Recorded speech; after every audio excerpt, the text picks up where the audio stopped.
Já mostramos aqui, na semana passada, embates entre a deputada Sâmia Bonfim, por São Paulo, contra o presidente da CPI e o relator Ricardo Salles.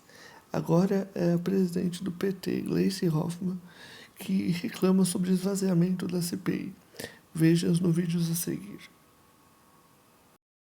Os senhores já estão determinados a criminalizar um movimento.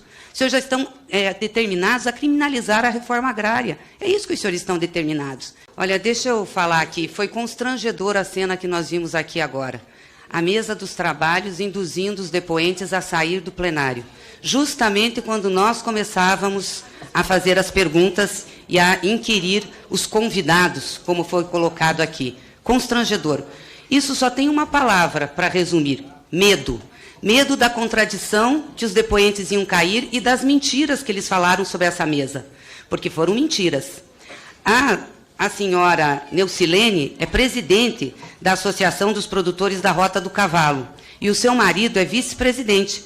São dirigentes desse acampamento. É um acampamento, sim. São dirigentes desse acampamento e ficaram na direção depois que expulsaram o MST. Não existe mais o mercadinho do MST. Agora existe o comércio, a mercearia ou o bar da senhora Neucilene e do seu Ivan. Eles exploram um comércio lá, ganham dinheiro com isso. Outra mentira foi que ela disse que não se cobrava nenhuma taxa. Depois voltou atrás, disse, não, cobramos taxa sim. Começou a explicar por que era a taxa. A outra mentira que eles também contaram é que não tem nenhum processo judicial. O seu Ivan tem um processo judicial, sim. Está aqui o número do processo e ele foi condenado. Ele foi condenado em outubro de 22 pelo crime de ameaça com pena de 2 meses de detenção e multa por ter ameaçado João Alves da Silva com uma faca, um dos acampados. O processo está aqui no TJDF, eu tenho o número. E tem mais um processo contra ele e contra ela, que é o processo que foi feito por Wagner Souza Galvão, porque eles fizeram agressões contra a família do Wagner, contra a mulher e contra uma criança, um filho de 11 anos. Então, eles são processados, sim. Ela disse que não tinha mais cadeados nem trancas no acampamento. Não é verdade. Aliás, o senhor Wagner foi agredido exatamente porque chegou mais tarde, na hora que já estavam fechados os portões, e abriu o cadeado para entrar. Por isso, ele foi agredido. Então, essas mentiras não podem ficar sendo contadas aqui na CPI. E ainda mais com as acusações graves que foram feitas aqui, acusações de que teve tortura, de que teve violência, de que teve destruição de casa. Isso tem que ser provado. Por isso que quem senta ali tem que falar com a verdade. E os parlamentares que estão aqui também têm que falar com a verdade. Não podem mentir, não podem fazer acusações levianas, porque isso não é coberto pela imunidade parlamentar, de nenhum jeito. Então, foi muito triste o que nós vimos aqui. Vocês quiseram tirar as testemunhas, que não são testemunhas, são os convidados, na hora em que nós iríamos fazer as perguntas e na hora que iam aparecer as contradições, porque os senhores querem apenas a versão dos senhores, os senhores não estão querendo investigar. Então, aqui tem um jogo, e é muito triste esse jogo, e um jogo que é agressivo, um jogo que não vai colaborar em nada para o Brasil.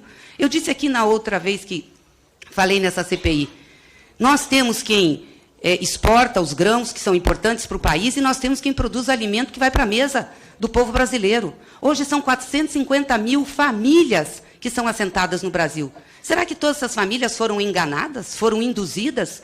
Eu queria muito ter perguntado à senhora Neucilene que, se ela foi enganada, foi induzida, por que ela ainda continua com um pedaço de terra que só foi possível ela ter porque teve uma ocupação do MST numa terra que não era produtiva.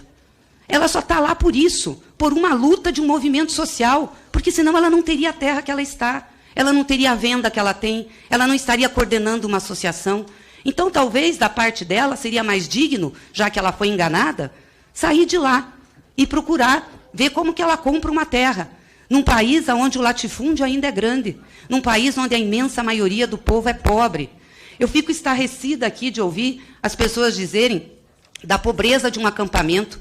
Vocês acham que as famílias gostam de viver sob uma lona? Que é fácil a vida de quem faz uma ocupação de terra? Quem faz ocupação de terra não vai pedir emprego. Não pode ser isso colocado como trabalho escravo. Trabalho escravo foi o que as vinícolas do Rio Grande do Sul fizeram para vender uva para a Aurora e para outras vinícolas de lá. Aquilo é trabalho escravo. A pessoa vai atrás de um emprego e não recebe os direitos e não recebe o salário. Eles estavam lutando, e a luta do povo pobre é muito difícil. É que aqui a maioria não é pobre.